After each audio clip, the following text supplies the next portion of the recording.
Welcome, Amakhosi Network. Welcome to the channel. Today we're going to be chatting about Chiefs beating Magesi 1-0. And yeah, it was one of those games where we're going to try be excited about certain things, but we can't because it's one of those games.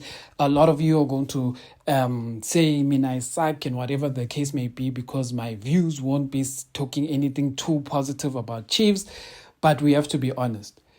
If you watched this game and you were happy and excited about what you saw, then maybe we have to get to this point where we all accept in this moment that we don't watch football the same. Because for me, the first 45 minutes was a waste of time.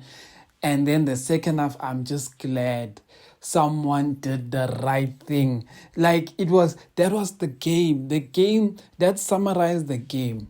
It just needed like 2 or 3 people just to do the right thing in one move. And in this one move that we did, the players just all did the right thing. But before we get into that, please like, comment, and subscribe.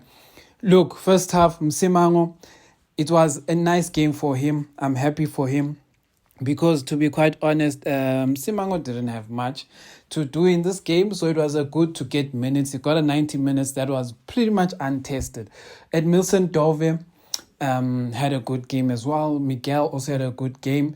It's one of those games where I saw what I saw. Like Msimango just looked comfortable. I liked that. I liked Msimango's height in everything. So I feel like Msimanga had a good game. Frosler had a good game. I was wondering why they subbed Frosler, but Solomon's, man. Solomon's is the right back I enjoy watching. You know, when Solomon is on the field, I have the best time of my life. When Solomon's played in the second half, the right-hand side was dangerous. But the right-hand side was working. It's like someone must go and teach Frosler how to do the small things that Solomon's does. Frosler does this thing of he wants to be a midfielder as a right back, where he tries to find long passes and all of these things. Frosler just plays ball to feet, runs into Lilepo, and Frosler were killing the right wing. They were killing the way they would just pass each other, and they have pace. So Lilepo always release Solomon's always release Frosler, and then not Frosler, Lilepo and Solomon. So it was good to watch. So that's the exciting. The best part of the game was definitely the second half for the Chiefs, but it wasn't great. We're not gonna sit here and say, hey, it looked nice, etc. We saw some players get minutes, like Amakhosi didn't do too much, played a simple game. He didn't try too much, which is what I liked about it. It looks like he's gaining his legs, because he was covering well when we didn't have the ball, which it's not a game of his I've seen. And it made me wonder, would it be possible to have like a natural number 6 and then just leave Nkosimpilo Ngcobo and Ucele as the 2-8s and see if they can function together? I don't know, but maybe NABI will one day try that experiment. But at this point, NABI wants points, so he'll probably still put the players that he feels will do well. The game without Matt, it felt more controlled. When Matt was eventually substituted and Ngcobo came in for Matt, the game felt more in our hands. It felt like we were controlling the ball. We were moving the ball. The ball was moving from left to right. It really felt good to watch in that moment. So that's the one thing I picked up about this game. Yes, Nkosimpilo Ngcobo didn't play too many minutes, but when he did play, it felt like we had a midfield for the first time in a long time, because even though Matlo was there, Matlo was sometimes too far up front, and he just wasn't connecting a lot of the time from the deep of the midfield into the main midfield. And when Nkosimpilo Ngcobo came, the way he was attracting the ball, and he wasn't doing anything fancy like he usually does, like try turn and take on players. No, he didn't try to play a dangerous game. He just kept passing, finding space, moving into that space, passing. It's like he played that good calculated game.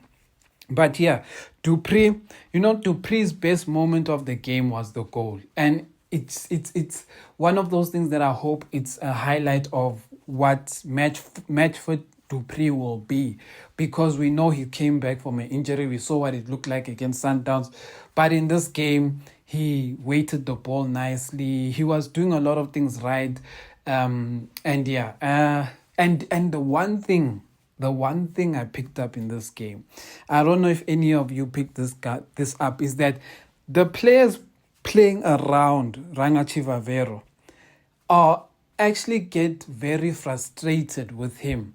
I saw Modi shouting at him in first half. I saw Lilepo shouting at him in the second half.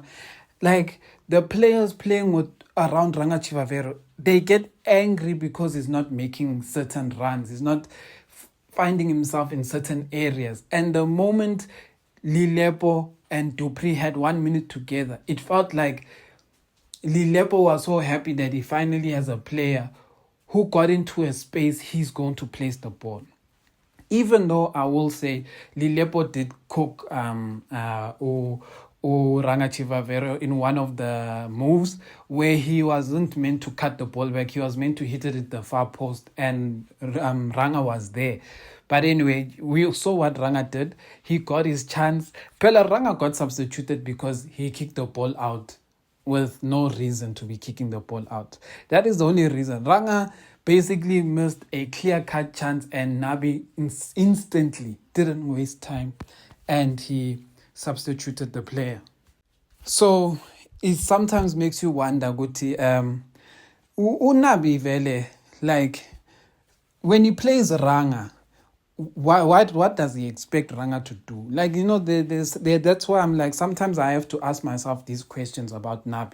Like, when you play Ranga sometimes in a game, like, what are you expecting Ranga to do that he hasn't been able to do the whole season? Like, is he expecting miracles? I'm not even saying Ranga was one of the players who had a better first half than the other players, but we could all see that the players don't know how to play with Rangachivavero. It's like Ranga is too slow for the fast players, and Ranga wants the ball at feet, but when you pass him at feet, he doesn't know how to control the ball. So the players don't really know what to do with Ranga on the field. But NABI keeps playing him. So it's one thing that makes me question NABI's coaching sometimes. Guti, why does he keep playing this guy if players are really struggling to play with him? Because that was how the game just turned out. Like, our players were really struggling with Ranga. A few good mentions I'm going to make in this game. I mentioned Solomon's. Love watching Solomon's. Edmilson Dove is solid at left back. He wasn't really troubled. He covered the place. But like I said, Magesi just was not here to win, was not here to play. They came here for a draw. The goalkeeper was wasting time from the first half, so it kind of tells you something. Blom off. I don't know what happened to Blom. What's happening really to Blom? Like, this is not the player who left Chiefs. So I am very interested to understand, like, what's happening. Blom nearly cost us a goal in the first half because of what his casualness. I don't know. Dushabalala off the bench looked much better. I still have a problem with some of his passes, but most of the passes he made in this game were solid, weighted passes, good passes. And that's the thing about Dushabalala. That's the scary thing about him, is that, does he want to be a super sub? Is that what he wants to be? Does he want to be a super sub? Because it can't be that his performances are now and then. Like, I don't know. Like, it feels like now he's just going to be played as a super sub, because when he plays the game, he has no impact. And the sad part about this, the other sad part about this, other reality about this, is that Mfundo Vilakazi got a start today and it failed. It failed. The plan to start Mfundo Vilakazi failed. It bombed. It just fell flat. And at times like this, I feel for Mfundo Vilakazi. I feel for him so much, because let me give you an example of why it's sad to be Mfundo Vilakazi. Mfundo Vilakazi gets a start, but in that start, he's playing with Rangachivavero, and he's playing with Matt, he's playing with Blom, and playing with Modi. Do you understand, Guti? These players that I mentioned will not assist Umfundo Vilakazi in the game that he wants to play. He will be forced to do things out of character, forced to make runs out. He will be starved of the ball because they don't know how to string one or two passes. But then in the second half, when NABI introduces certain players like Abumaklo, like Umdushabalala, etc., these guys have better games because the players that are now introduced are more ball-playing players. So now there's an additional one or two touches. Then they even remove Martin, they put Nkosi Mpilo Ngcobo, and even becomes better. Like now the team looks very threatening. Like it will make you seem as if Umfundo Vilakazi was the problem. But no, it was the players around him. NABI and them basically threw Umfundo Vilakazi in the deep end with no support. And it makes Umfundo Vilakazi look bad. So that's the one thing I'll say. Good, NABI, they really cooked Umfundo Vilakazi now. But like they threw him like what the word? It's like if you are a lethal striker for Bafana and the coach doesn't know you. And then instead of playing you with the first team, like Themba Zwane, etc., he goes and plays you with Nico Mobi, Jamie Weber, all these players. And then you're like, I want to play with the first Bafana team so that I can show them what I can do with the first team, not with these second-rate or third-rate players. I want the first team. So anyway, I'm talking a lot. This game doesn't really need even a long video. It was just not a game worthwhile. It was game of moments, but I just wanted to highlight this, that if we're going to play anything close to what we did in the first half again this season, there are going to be teams that are going to beat us because Magesi really didn't come here to play soccer.